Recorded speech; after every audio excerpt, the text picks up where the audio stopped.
This music is going to be stuck in your head all day. I make no apologies for that, and take no responsibility for it. So yeah, welcome back to Lunatea's Vale. This is the best place ever. This is Joylyn, the giant theme park. And everything in this world is a game, including these 6 Poco eggs. Each one contains prizes, from gems to hearts to extra lives, to even a mirror sprite up there, and a doll piece. It's one of those things where you need to know ahead of time which egg contains what.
This is where Tat starts getting weird.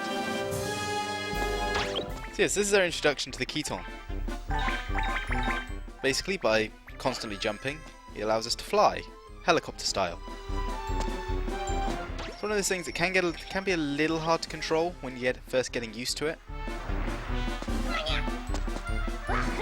But over time, you'll know how to deal with him. He's used a lot in this level as well, so you have to make sure you get used to him pretty quickly, otherwise you're going to end up missing a lot of gems.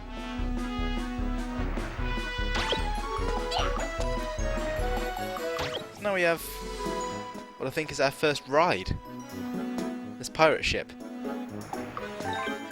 It'll help us get up to these platforms if we hit the target on it with a moo. That'll give it a little extra boost along its track.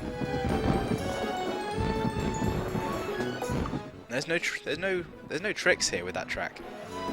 This isn't it. It's not faking being a 2D object. That's a full 3D object. This is the PS2, my friends.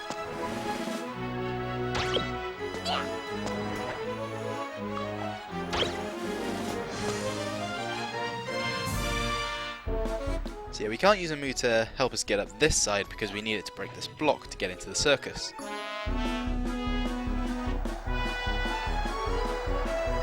In the circus we have the roar of the crowd. That guy riding on a ball. I think you can knock him off, but I didn't try because that would be a dick thing to do.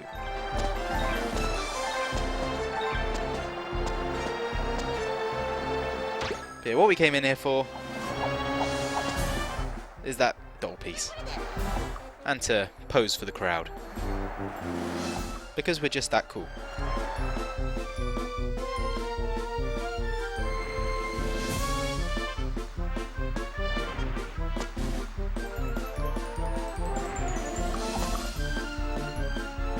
Back outside, we need to get this pirate ship moving again.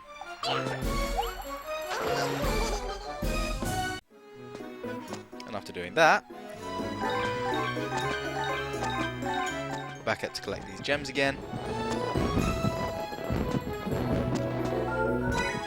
And drop down into another little circus area.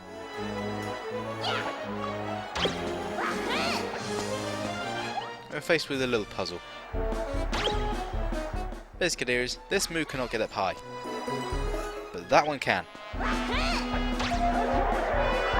And for our incredible jumping skills, we get a roar from the crowd.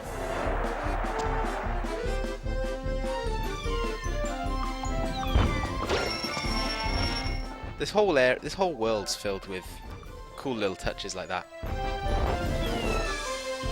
It's like these fireworks, and our first encounter with this UFO type fellow.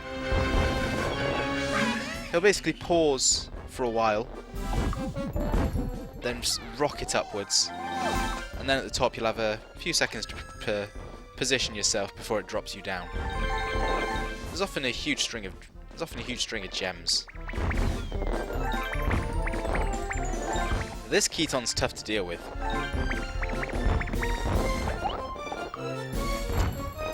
We missed a lot of gems there.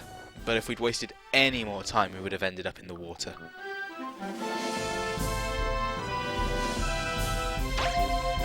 Hit the switch, lower the bridge, and Tat takes off, blowing up the bridge in the process.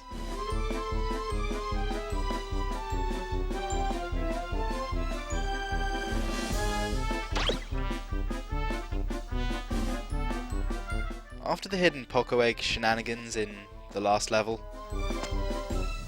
I pretty much end up checking every little corner, just in case there's an egg over there.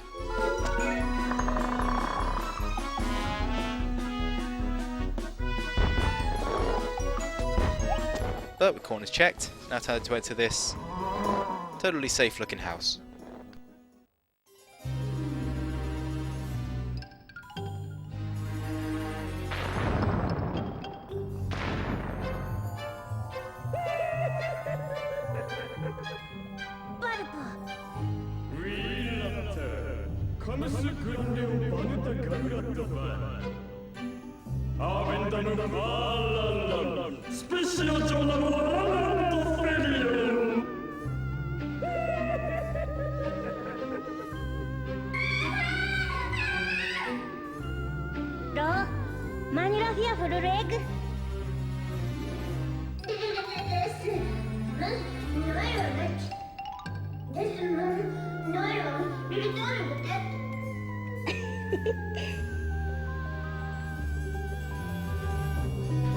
Lolo's scared of ghosts, Klonoa does not care. So anyway, in this terrifying haunted house, we begin our journey by taking a ride along this river of lost souls. At least I think that's what it is. I may be wrong. I know the Japanese have some... They have some cool ideas about dead people. The afterlife. Presumably none of those ideas include hitting these 3 timed switches and then dicking about more in the tornado launcher.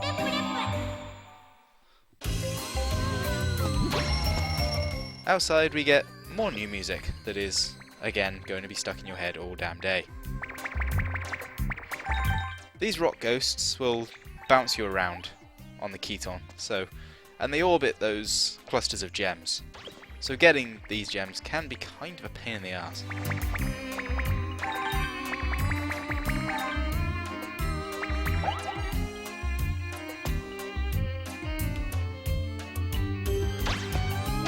More PS2 shenanigans in the background with those dancing tombstones.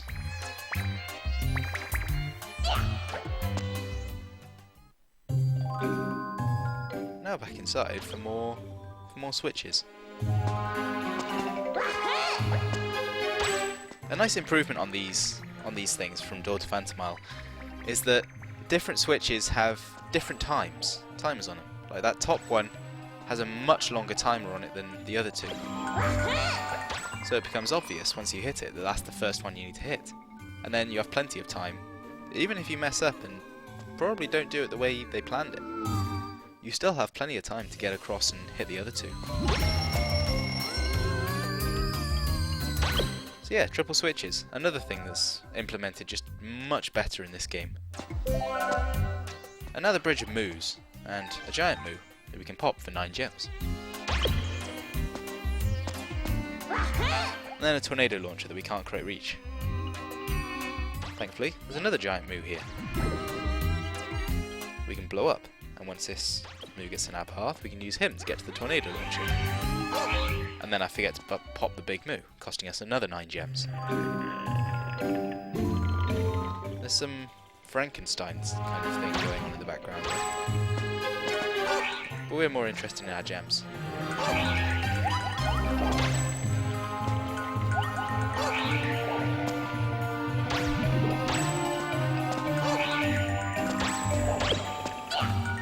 The basic idea here is pretty simple. Hit one switch, grab the flying moo, throw it to the other switch, drop down and hit the last one.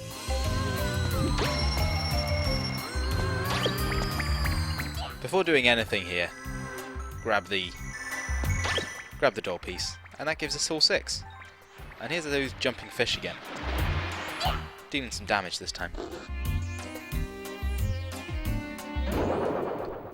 Oh hey, it's the butler.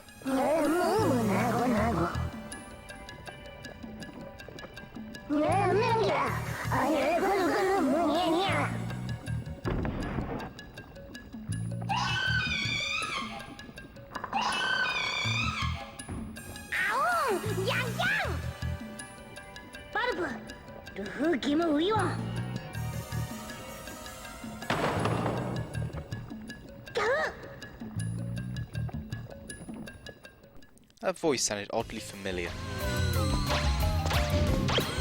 So yeah, it's our first sub-boss. These are tougher than normal enemies and get their own life bar. They're also pretty easy to take down.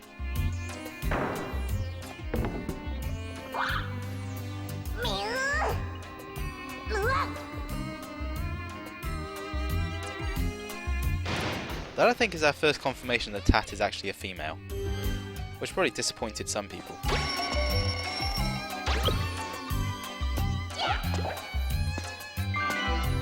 Pop the Poco Egg for an extra life, and this UFO will give us our ticket out of here.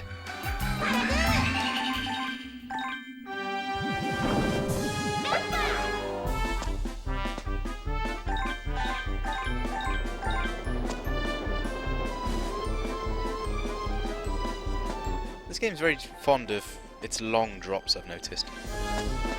That's probably one of my least favourite things to happen to platformers in modern times. The idea that you should take fall damage. I think it's a very bad thing, especially if you're already in pretty much fantasy worlds from the start.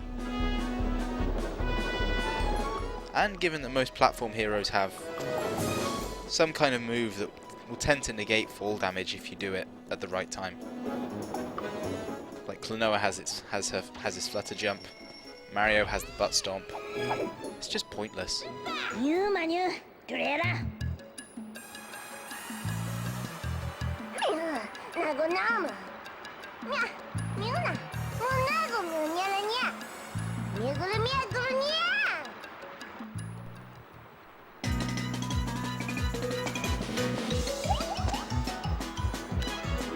So now we continue our trend of music that will be stuck in your head all damn day. In all fairness, Tat is pretty adorable.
It's so beautiful. This is finally the hoverboard. If you watched the Empire of Dreams videos, and quite frankly, if you didn't, I don't blame you. But if you did watch them, then you got quite of an early look at how these kind of behave. In Lunatea's Vale, though, they are so much better.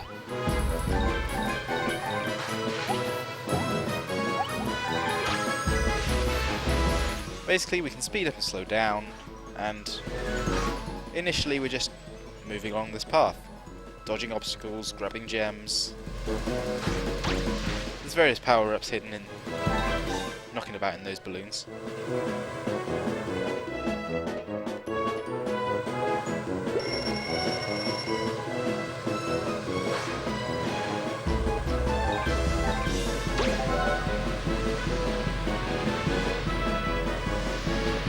And eventually, things open up and we can start to move about a bit more freely. And more of those giant jumping fish.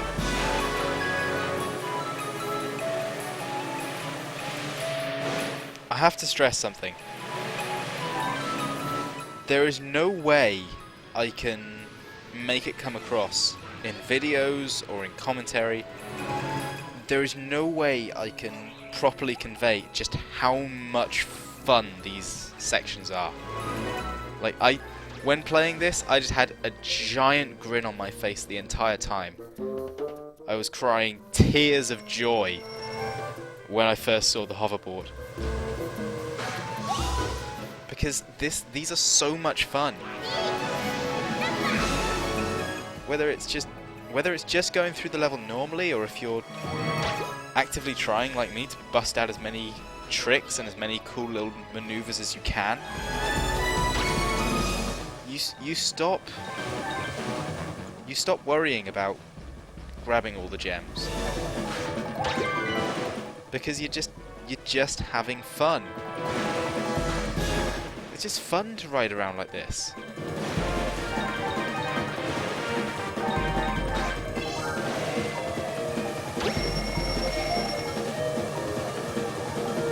And a lot of games try to do these, like, riding levels.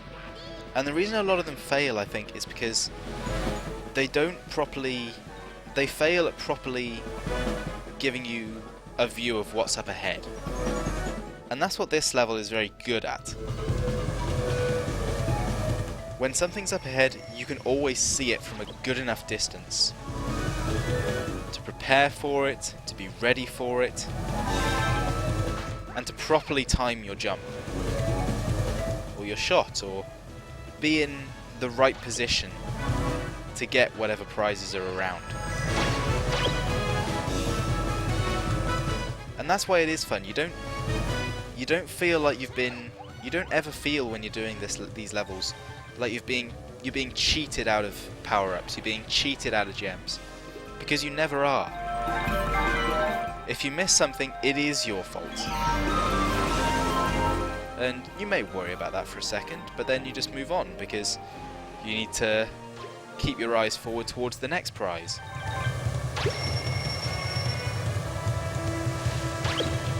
It helps that the music's totally awesome as well.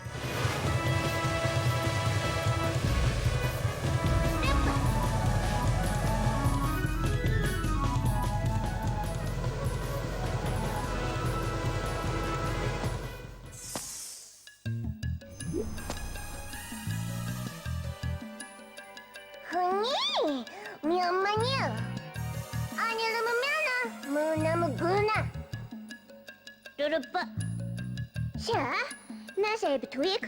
Hata, we me tortilla. Oi.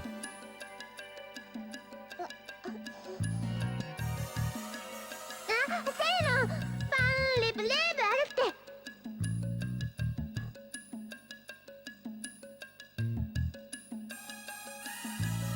Oh, radu.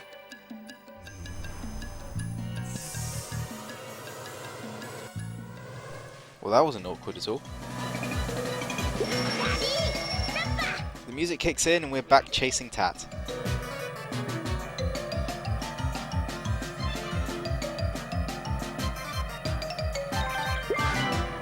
This whole wooden section,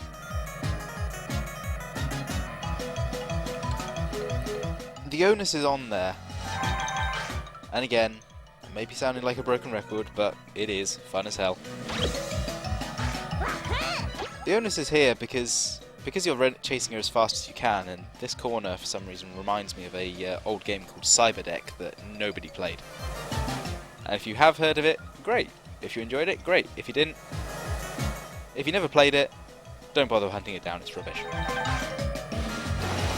But anyway, back to the game we're playing. This is basically two giant straights linked by a hairpin turn. The first run down, I actually think it's impossible to catch up and grab Tat. And that's why we have this cannon here to launch us back up to the top. One sharp, cool turn later, we're back in pursuit. And now, because we grabbed at least most of the cool stuff on our initial run, we can actually focus on moving as fast as possible.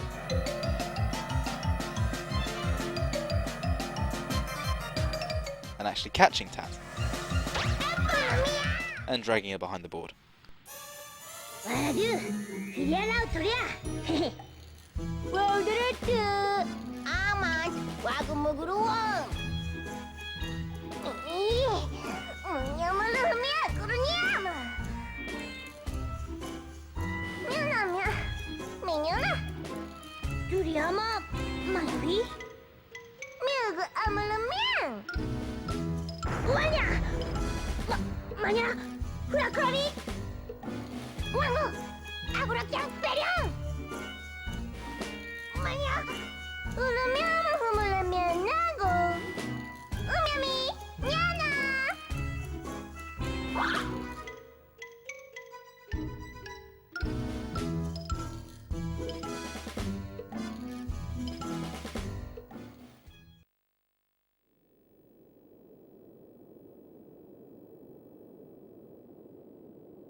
Deula, la bizugo!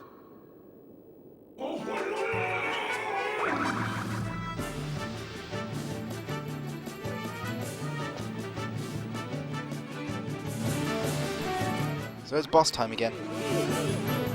And this one, like all the really annoying bosses, splits into 4.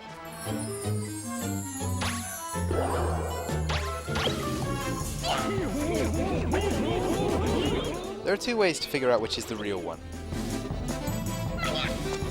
If you hit the wrong one, a giant spotlight will appear over the right one, and you'll have a few seconds grace to grab it, and then they'll group back up in a circle.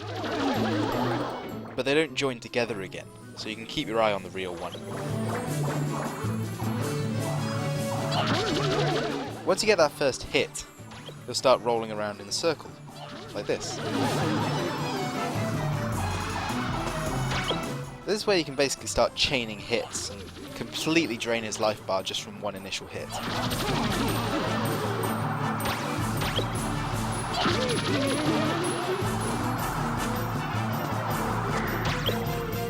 However, after a while, he'll get his balance back, reform, and split again. And if you played Ocarina of Time, and if you haven't, then you should. More specifically, the final Poe in the Forest Temple, you'll pretty much know what to look for here. The real one is the one that spins when he jumps. Not just on the initial jump, but also every subsequent jump. But anyway, now he's spinning again. The real trick to this is making sure that when you hit him, you have a moon nearby. Because as a general rule, he's going to roll around the circle 2.5, maybe 3 times before getting back up again. So if you constantly buy a moo, you can always restrict him to 1 circuit before nailing that hit. So with his first phase completely done,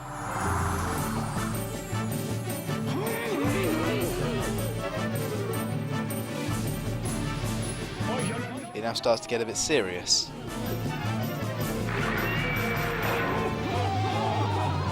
And obviously the easiest way for a boss to show that he's getting serious is with giant drills.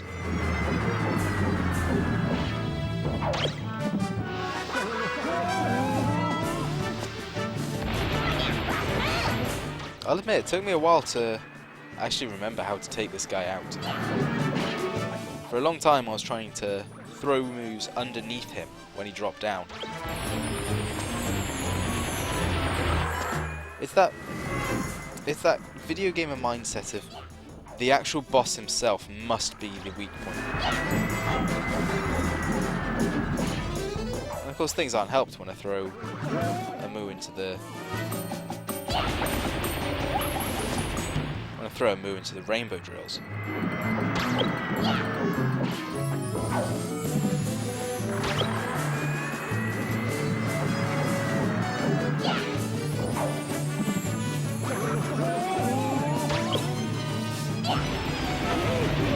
Eventually though, I get lucky.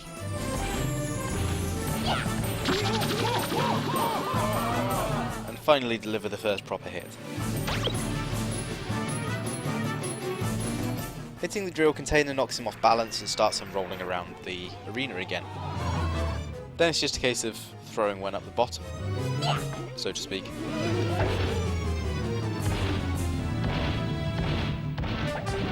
And this time he takes out moves as he rolls around, so you actually have to... So you can't just trust on the moves to... You can't just follow him around and grab the moves as they jump over him.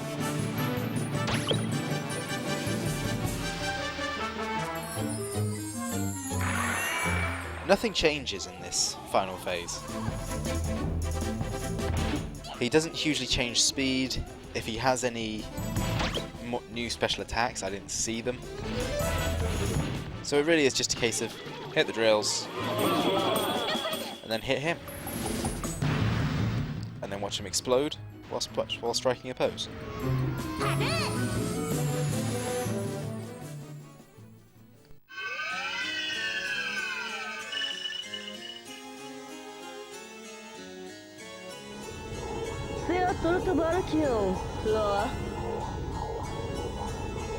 Leolia! Let's stand tat. Viva Rengum tat glue. Bueno, ñaño. Se ama didetium. Uranas student. Ñau, ña.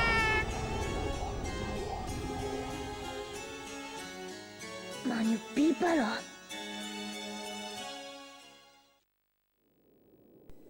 There's a bunch of cutscene coming up, so I'll leave you with that and I'll see you next time. やらってやる。